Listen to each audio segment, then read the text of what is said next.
పక్కన ఉండి మమ్ము కాపాడుచుండగా నీ పక్కలో బల్లెముతో ఒక్క పోటు పొడిచి తిని. తండ్రి, వీరు చేయునదేదో వీరెరుగరు, వీరిని క్షమించుము, వీరిని క్షమించుము అని వేడుకున్నావా పరమ తండ్రి.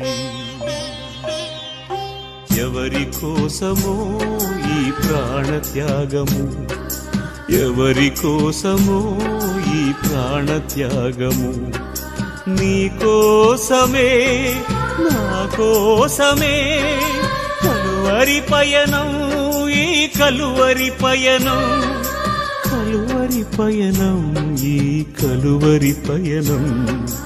ఎవరి కోసమో ఈ ప్రాణత్యాగము, ఎవరి కోసమో ఈ ప్రాణత్యాగము.